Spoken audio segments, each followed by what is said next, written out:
Assalamualaikum warahmatullahi wabarakatuh. Halo semuanya, pada kesempatan kali ini kita akan membahas terkait dengan penentuan diagnosa serta prioritas diagnosa. Jadi saya akan menjelaskan terkait dengan penentuan diagnosa dan prioritas diagnosa keluarga. Tapi penjelasan terkait dengan diagnosanya hanya sedikit aja, dan nanti akan lebih banyak dijelaskan terkait dengan prioritas diagnosa.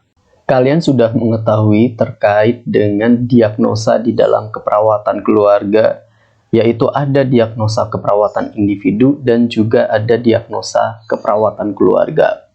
Nah, dua diagnosa ini sudah saya buat aplikasinya dengan nama DKI, yaitu Diagnosa Keperawatan Indonesia. Di dalamnya ada diagnosa keperawatan individu dan juga diagnosa keperawatan keluarga. Dan aplikasi tersebut didukung oleh hibah penelitian dosen pemula dari Kemenristek BRIN, ya, Republik Indonesia tahun 2020. Akan tetapi baru masuk ke Google Play Console. Nanti kalau misalnya sudah masuk, nanti akan saya buat video tutorialnya. Oke, kita langsung saja. Pada Nanda tahun 2015 sampai 2017, ya sekarang ada Nanda 2018 sampai dengan atau 2020. Terdiri dari 13 domain, tetap ya sama dari kurun waktu beberapa tahun yang lalu gitu ya. Tetap domain di dalam Nanda itu ada 13 domain, 47 kelas dan 235 diagnosa. Nah, untuk kelas dan diagnosa kemungkinan ada perubahan nanti ketika ada beberapa penelitian atau evidence based nursing atau evidence based practice yang akan menambahkan diagnosa atau kelas di dalam Nanda. Oke, nah kalian ketika menentukan diagnosa harus mencermati terkait dengan setiap domain di dalam Nanda yang ada 13 domain. Kalian silahkan baca di Nanda gitu. Nah, di sana ada permasalahan individu dan keluarga serta masyarakat, baik secara promotif, preventif, kuratif, maupun rehabilitatif. Nah, di situ ada batasan karakteristiknya dan ada kemungkinan etiologi atau faktor risiko yang bisa menjadi penyebab atau faktor risiko terjadinya masalah keperawatan. Jadi, diagnosa keperawatan individu dan diagnosa keperawatan keluarga tetap sama, yaitu ada masalah keperawatan dan bisa ditambahkan terkait dengan etiologi atau faktor risiko yang menjadi penyebab atau risiko masalah di dalam diagnosa atau masalah keperawatan tersebut, baik individu maupun keluarga. Baik, kita langsung saja untuk menentukan analisa data, format penapisan atau penapisan masalah di dalam diagnosa keperawatan individu dan keluarga di keperawatan keluarga. Nah, kalian untuk diagnosa keperawatan individu bisa kalian prioritaskan berdasarkan kegawat daruratannya, ya, dan juga bisa dengan format penapisan masalah baik secara individu maupun keluarga. Nah, di dalam penapisan masalah keperawatan keluarga itu kalian mengenal terkait dengan 4 kriteria, yaitu ada sifat masalah, kemungkinan masalah dapat diubah, potensial masalah untuk dicegah, dan menonjolnya masalah. Pada tiap-tiap kriteria tersebut ada subkriterianya. Ya, oke, sebelum saya bahas terkait dengan subkriterianya, saya akan menjelaskan terkait dengan kriteria sifat masalah, kemudian ada berapa subkriteria dan juga berapa bobotnya, ya, dan pembenarannya seperti apa. Oke, kita bahas satu persatu ya, teman-teman semuanya. Kriteria sifat masalah ada aktual, ya, atau tidak sejahtera atau kurang sejahtera. Di sini skornya 3 dan bobotnya adalah 1. Kemudian dari kriteria sifat masalah ini ada ancaman. Yang kedua adalah ada ancaman kesehatan atau risiko. Skornya 2, bobotnya 1. Terus ada subkriteria dari sifat masalah, yaitu keadaan sejahtera atau potensial. Skornya 1 dan bobotnya 1. Jadi kalau sifat masalah bobotnya adalah 1. Nah, bagaimana untuk penilaiannya sebelum kita melihat saya menjelaskan terkait dengan pembenaran ya, sebelum menentukan skor. Nah, berikut adalah contohnya. Jadi kalian itu pertama kali adalah menentukan skor untuk setiap kriteria yang dibuat dengan penjelasan pembenarannya. Jadi kalian itu berdasarkan data pengkajian yang kalian kaji, ya, kalian assess, kalian kaji di dalam keluarga, baik secara individu maupun secara keseluruhan di dalam keluarga tersebut. Kalian tentukan skornya dengan melihat pembenaran yang ada. Jadi melihat data-data hasil pengkajian kalian, kira-kira ini masalah keperawatannya itu masuk ke yang mana, masuk ke subkriteria yang mana. Kalau misalnya kalian sedang melihat ke kriteria sifat masalah, kira-kira berdasarkan pembenarannya itu sifat masalah di masalah keperawatan keluarga yang kalian sedang nilai itu apakah masuk ke aktual, ancaman kesehatan, atau keadaan sejahtera. Ya, itu. Nah, setelah kalian itu menuliskan pembenaran dan menentukan skornya, kemudian kalian membagi dengan angka yang tertinggi. Ya, jadi misalnya sifat masalah tersebut adalah aktual, skornya 3. Ya, kemudian dibagi angka tertinggi dari subkriteria sifat masalah. Kan tadi aktual 3. Kemudian ada ancaman atau kesehatan resiko itu 2. Keadaan sejahtera itu 1. Nah, kalian ternyata pembenaran data-datanya itu masuk ke aktual. Jadi skornya adalah 3 dibagi 3 dikali bobot, ya, dikali 1. Jadi 3 bagi 3 dikali 1 sama dengan 1. Gitu. Jadi untuk nilainya adalah 1. Gitu. Jadi setelah kalian menentukan skor, kemudian dibagi angka yang tertinggi dan dikalikan bobot. Nah, contohnya tadi ya, sifat masalah bobotnya adalah 1, dan kemudian kalian itu menilai ya skornya, skor berdasarkan pembenaran yang kalian dapat dari hasil pengkajian kalian. Kemudian ternyata masalah keperawatan tersebut adalah aktual. Ya, jadi nilainya 3. Ya, skornya 3. Nah, untuk perhitungan penilaiannya, skor yang kalian pilih 3 dibagi angka tertinggi dari subkriteria sifat masalah, yaitu 3, jadi 3 dibagi 3 dikalikan dengan bobot. Bobotnya di sifat masalah atau kriteria sifat masalah adalah 1. Jadi 3 dibagi 3 dikali 1 sama dengan 1. Jadi nilainya adalah 1. Oke. Kita lihat lagi ya, saya akan jelaskan lagi kalau misalnya sifat masalahnya adalah ancaman kesehatan atau resiko. Skornya itu 2. Ya, kalau kalian itu melihat data-data pembenarannya itu ternyata itu resiko. Oh, ternyata ini adalah resiko, misalnya resiko ketidakefektifan perfusi jaringan perifer. Ini resiko nih pembenarannya, ternyata berubah-ubah datanya.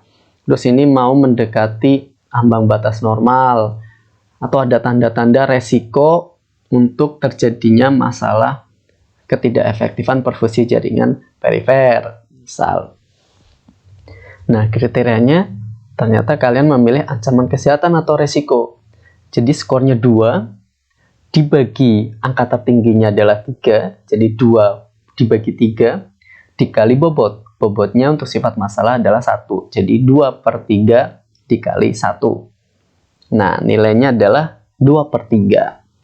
Nah, untuk sifat masalah yang kalian nilai tadi, 2/3 untuk nilainya. Begitu juga dengan keadaan sejahtera atau potensial. Kalau kalian berdasarkan data pembenaran dan masalah keperawatannya, misalnya kesiapan keluarga dalam apa?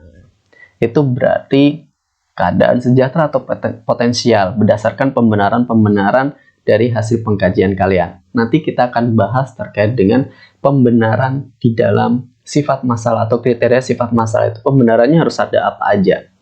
Nah, jadi nilainya, skornya berapa? Tadi keadaan sejahtera adalah 1, bobotnya 1, ya, angka tertingginya 3, jadi 1 dibagi 3 dikali 1. Nilainya 1/3. Nah, begitu seterusnya sampai ke bawah ya teman-teman semua. Misalnya, kemungkinan masalah dapat diubah. Itu ada mudah, sebagian, dan tidak dapat. Skornya itu sudah ditentukan, itu ada 2 untuk mudah, sebagian itu 1, dan tidak dapat itu 0. Nah, bobotnya di kemungkinan masalah dapat diubah itu 2.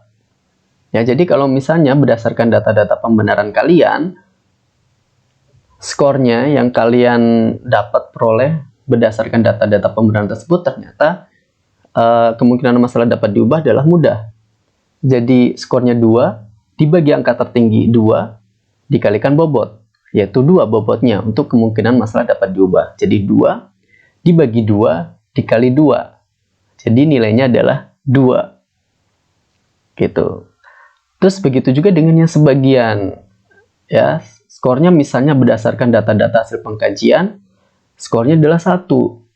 Jadi 1 dibagi angka tertingginya adalah 2, di skor itu ya, jadi 1 bagi 2 dikali bobot, bobotnya adalah 2. Jadi 1 bagi 2 dikali 2, sama dengan nilainya adalah 1. Nah, begitu juga dengan yang tidak dapat. 0 dibagi 2 dikali 2. Ya, jadi hasilnya adalah 0 ya. 0 dibagi 2 dikali 2, 0. Oke, potensial masalah untuk dicegah juga sama ya perhitungannya. Jadi misalnya nilainya tinggi, kriterianya tinggi, terus skornya 3, jadi 3 dibagi 3 dikali 1 sama dengan 1. Gitu. Begitu juga dengan yang menonjolnya masalah. Misalnya masalahnya berat dan harus segera ditangani, 2 dibagi 2 dikali 1. Itu 1 nilainya. Kalau misalnya di bawahnya yang berdasarkan data-data pembenaran kalian, ada masalah tidak perlu segera ditangani. Jadi kan skornya adalah 1. 1 dibagi angka tertinggi 2 dikali 1. Jadi 1 bagi 2 kali 1. Jadi setengah nilainya. Gitu ya. Itu untuk perhitungannya terkait dengan penentuan nilai berdasarkan dari kriteria yang ada. Jadi ada 4 kriteria. Ada sifat masalah, kemungkinan masalah dapat diubah, potensial masalah untuk dicegah, dan menonjolnya masalah. Untuk sifat masalah, saya ulangi lagi, itu skornya 3, 2, 1, yaitu ada aktual 3, ancaman kesehatan resiko 2, keadaan sejahtera atau potensial itu 1, dan bobot untuk sifat masalah adalah 1. Perhitungannya, jadi skor dibagi angka tertinggi dalam kriteria tersebut dikali bobot. Misalnya sifat masalah, skornya adalah 2 karena masalah atau diagnosa keperawatan yang kalian angkat itu masuk ke ancaman kesehatan atau resiko. Jadi 2 dibagi angka tertingginya adalah 3, 2 per 3 dikali bobot. Bobotnya adalah 1. 2 per 3 dikali 1. Nilainya 2 per 3. Ya. Terus kemudian kalau kemungkinan masalah dapat diubah, skornya ada 2, 1, dan 0, yaitu ada mudah, sebagian, dan tidak dapat. Terus kemudian bobotnya adalah 2. Jadi bobotnya kemungkinan masalah dapat diubah adalah 2. Perhitungannya sama seperti yang di atas. Untuk yang ketiga, potensial masalah untuk dicegah, itu ada tinggi, cukup, dan rendah. Skornya ada 3, 2, 1. Untuk tinggi itu skor 3, cukup skor 2, dan rendah skor 1. Nah, bobotnya 1. Nah, jadi tinggi 3, cukup 2, dan rendah 1. Dan untuk kriteria menonjolnya masalah, itu ada masalah berat dan harus segera ditangani, ada masalah tidak perlu segera ditangani, dan ada masalah atau masalah tidak dirasakan. Jadi menonjolnya masalah itu ada masalah berat dan harus segera ditangani, ada masalah tidak perlu segera ditangani, yang ketiga masalah tidak dirasakan. Nah, skornya 2, 1, 0. Masalah berat dan harus segera ditangani itu 2, ada masalah tidak perlu segera ditangani 1, masalah tidak dirasakan 0, dan bobotnya 1. Ya, perhitungannya sama seperti yang saya jelaskan tadi di atas. Oke, sekarang kita melihat ke pembenaran. Bagaimana cara menulis pembenaran? Tadi kan pembenaran itu dilihat dari hasil pengkajian kalian ketika melakukan pengkajian di keluarga. Ya, kalian mengkaji secara individu dan juga mengkaji dengan keluarga ya. Jadi family as a client dan family as a context. Nah, bagaimana cara memberikan pembenaran terkait masalah atau diagnosa keperawatan keluarga? Yang pertama, kita bahas terkait dengan sifat masalah. Ya, bobot yang lebih berat diberikan pada tidak atau kurang sehat atau mengancam kehidupan keluarga karena yang pertama memerlukan tindakan segera dan biasanya disadari serta dirasakan oleh keluarga. Contohnya, pada keadaan sakit atau pertumbuhan anak yang tidak sesuai dengan usia. Ya, baru kemudian kepada hal-hal yang mengancam kesehatan keluarga dan selanjutnya kepada situasi krisis dalam keluarga di mana terjadi situasi yang menuntut penyesuaian dalam keluarga. Nah, di sifat masalah ini tadi ya, ada aktual, ada resiko, dan ada potensial. Dikatakan aktual jika ada hasil pengkajian atau pemeriksaan penunjang dari permasalahan. Contohnya, ada seorang lansia yang mengalami hipertensi, kemudian hasil pengkajiannya adalah tekanan darahnya adalah 170/100 mm air raksa.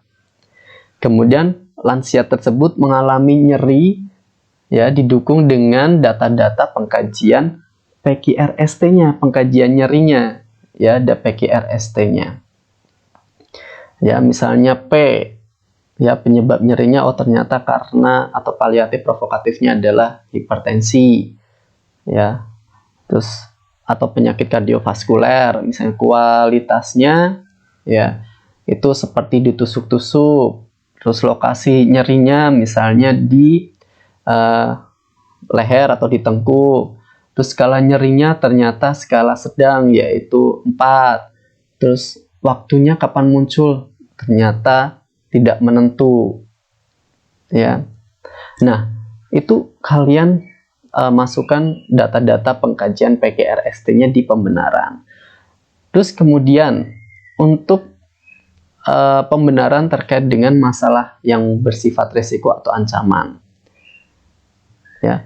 Nah, seseorang dikatakan mempunyai masalah yang bersifat risiko atau ancaman kesehatan jika permasalahan kesehatan atau permasalahan keperawatan dan atau diagnosa keperawatannya ditunjang dengan data-data seperti faktor risiko atau resiko dari permasalahan yang sedang dihadapi. Ya, jadi data-data terkait dengan faktor resiko atau resiko permasalahan yang sedang dihadapi oleh individu tersebut atau keluarga tersebut. Nah, itu kalian benarkan, tuliskan di situ berdasarkan dari hasil pengkajian kalian. Nah, begitu juga dengan kondisi sejahtera atau potensial. Di situ ya, merupakan permasalahan potensial atau kesejahteraan baik individu maupun keluarga yang harus dipertahankan oleh keluarga atau kalian nih sebagai tenaga kesehatan. Dan bisa hal-hal yang sudah dilakukan oleh keluarga karena sudah sejahtera dan potensial bisa ditingkatkan. Jadi selain dipertahankan juga bisa ditingkatkan ya, dengan penunjang dari data-data hasil pengkajian kalian, yaitu keluarga yang sejahtera, sehat, dan bahkan untuk meningkatkan kesejahteraan atau kesehatan dari individu atau keluarga. Jadi kalau yang potensial atau sejahtera bisa dipertahankan, bisa ditingkatkan. Oke, semoga sudah jelas ya. Itu dilihat dari pembenaran hasil pengkajian kalian. Nah, kita melihat kalau misalnya memang benar-benar ada data-data aktualnya, ya, untuk sifat masalah berarti itu masuk ke dalam aktual atau tidak atau kurang sejahtera dan memang itu benar-benar fakta gitu. Benar nih adanya dia itu sedang mengalami itu gitu.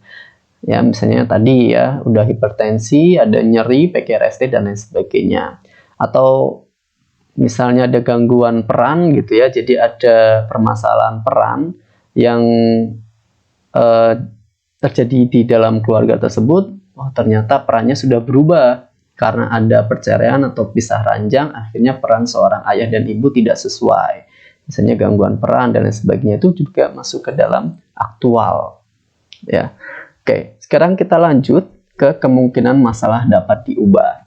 Nah, ketika kalian akan menentukan scoring di kemungkinan masalah dapat diubah, apakah kemungkinan masalah dapat diubah tersebut itu termasuk mudah, sebagian, atau tidak dapat. Nah, di situ ada 4 pembenaran terkait dengan kemungkinan masalah dapat diubah. Dan kalian kalau misalnya memang 4-4-nya ada, berarti mudah ya. Misalnya lebih dari 2 pembenaran, ya ada 3. Ya, misalnya di sini kan ada kemungkinan masalah dapat diubah itu dilihat dari pengetahuan, ya pengetahuan yang ada.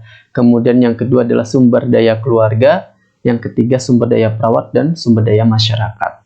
Nah, kalau misalnya memang lebih dari 2 gitu ya, misalnya pengetahuannya ada, sumber daya keluarganya oke, sumber daya perawatnya oke, ya sumber daya masyarakatnya belum ada posyandu. Nah, itu berarti kemungkinan masalah dapat diubahnya bisa. Tapi di sana ada namanya fasilitas pelayanan kesehatan puskesmas yang jaraknya berapa kilometer gitu. Nah, itu bisa dikatakan mudah. Jadi udah lebih dari 2. Tapi kalau misalnya hanya 2 dan kurang dari itu, berarti itu sebagian. Ya, misalnya hanya pengetahuan yang ada sama sumber daya perawatnya ada, tapi sumber daya keluarganya itu enggak gitu. Jadi itu termasuk kemungkinan masalah dapat diubahnya sebagian.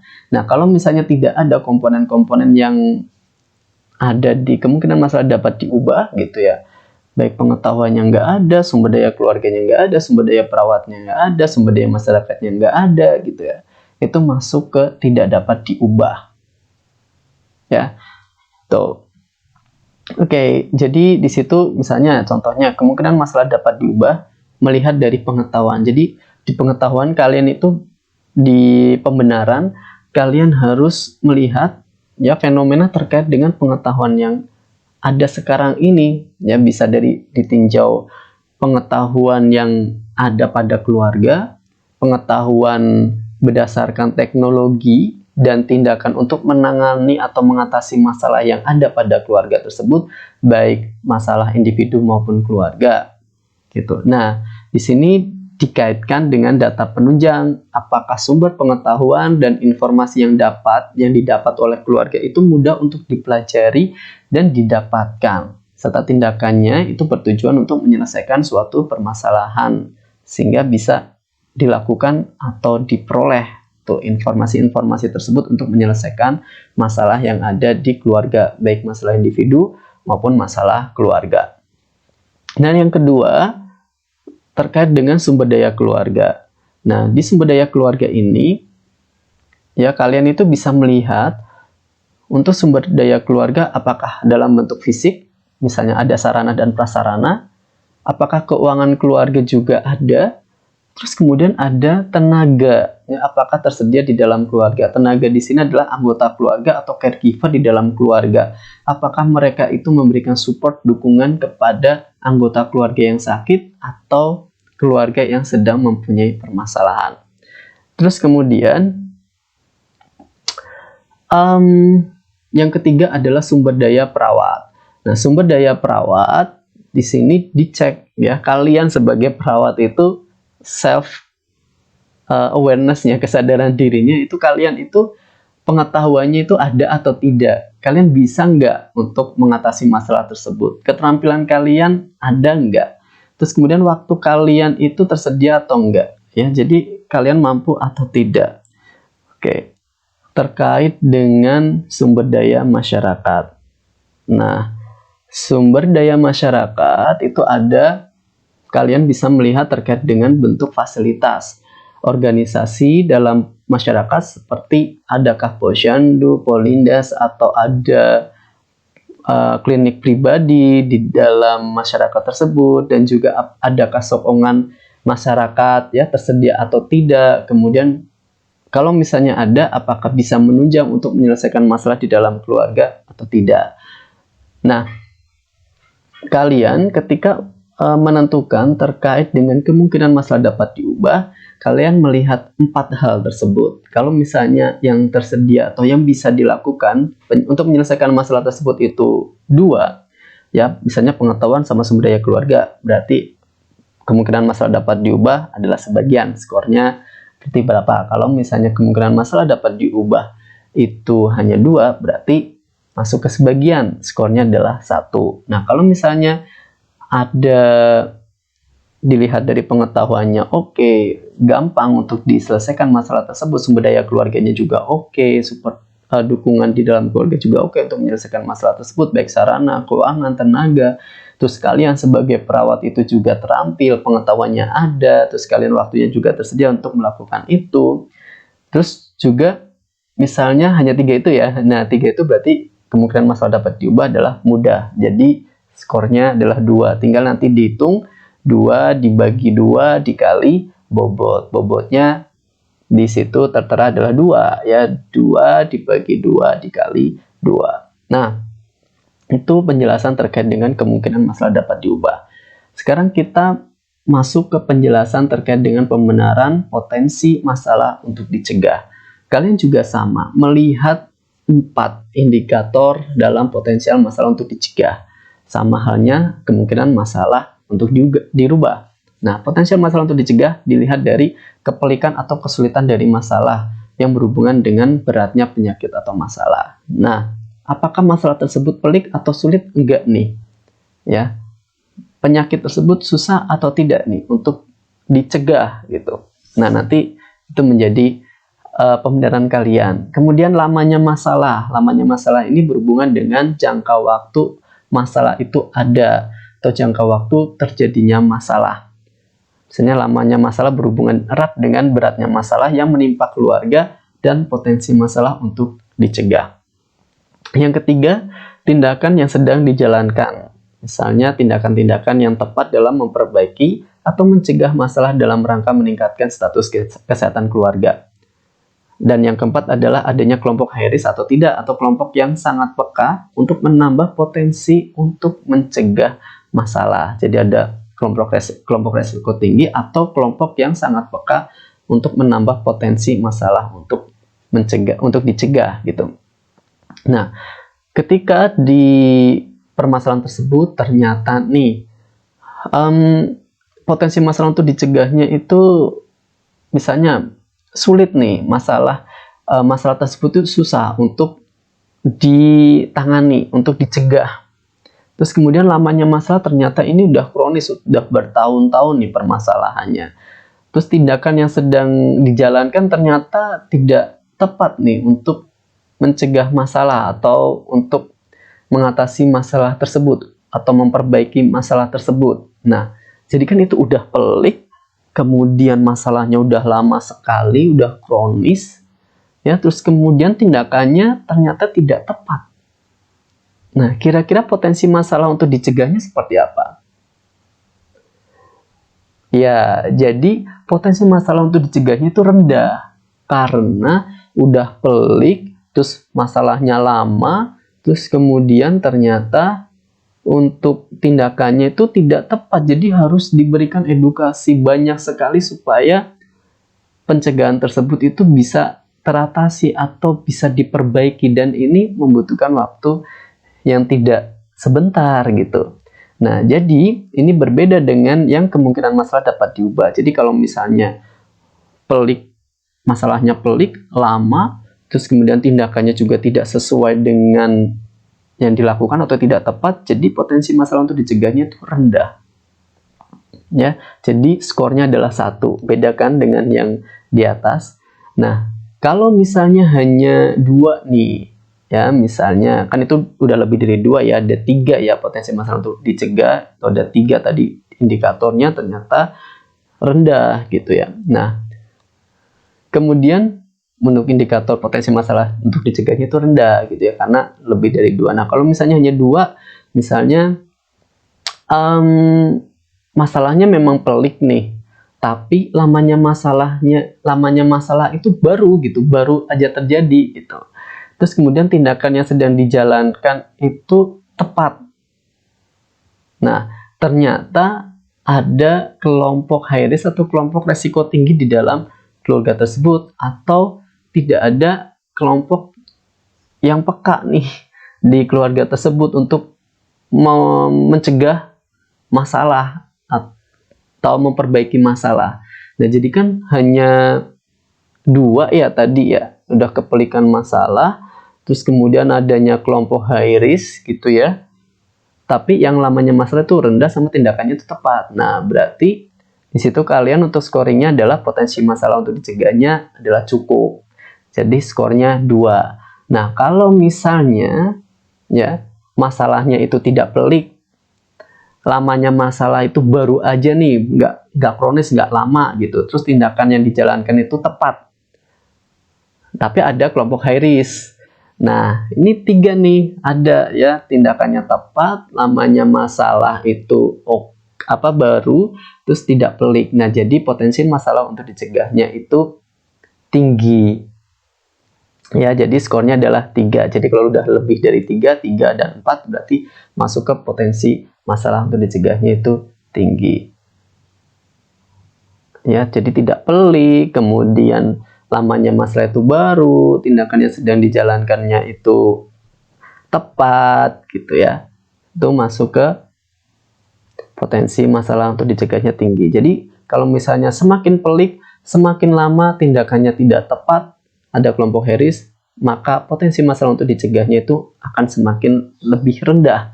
Jadi tidak tinggi, tidak cukup, tapi rendah. Nah, terus kemudian dihitung. Jadi kalau misalnya potensi masalah untuk dicegahnya tinggi, berarti 3 bagi 3 dikali 1. Tapi kalau potensi masalah untuk dicegahnya rendah, berarti 1 bagi 3 dikali 1. Nah, berkaitan dengan menonjolnya masalah. Sekarang ke poin keempat ya, menonjolnya masalah. Nah, menonjolnya masalah ini berkaitan dengan persepsi atau sudut pandang keluarga melihat masalah kesehatan yang sedang dialami oleh keluarga. Ya, jadi keluarga itu akan memilih apakah masalahnya berat dan harus segera ditangani, persepsi keluarganya bagaimana.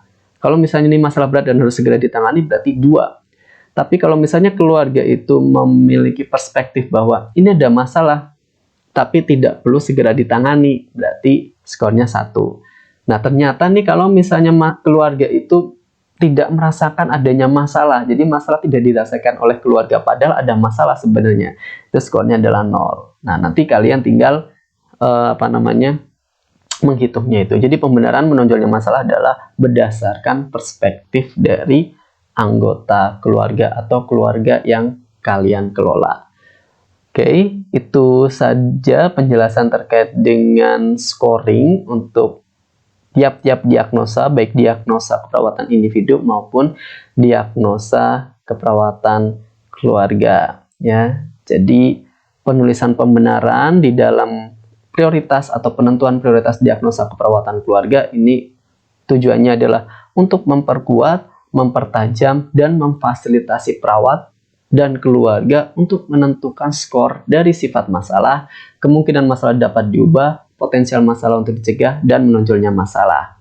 Jadi saya ingatkan kepada teman-teman di sini, kalau kalian punya diagnosa keperawatan individu ada 3, per masing-masing diagnosa tersebut di scoring. Nah, kalau misalnya diagnosa keperawatan keluarganya ada 3, nah per masing-masing diagnosa keperawatan keluarga tersebut harus di scoring dengan penentuan prioritas diagnosa keperawatan keluarga. Jadi 1-1-1 ya per diagnosa untuk penentuan prioritas untuk penilaian di dalam penapisan masalah keperawatan keluarga, baik diagnosa individu maupun diagnosa keperawatan keluarga. Dan ini menurut Bailon dan Maklaya. Oke, semoga penjelasan ini bermanfaat untuk kalian semua dan bisa menambah khasanah pengetahuan kalian serta pemahaman kalian dalam menghitung atau melakukan penapisan masalah di keperawatan keluarga. Oke, terima kasih perhatiannya. Semoga bermanfaat. Wabillahi taufiq wal hidayah. Wassalamualaikum warahmatullahi wabarakatuh.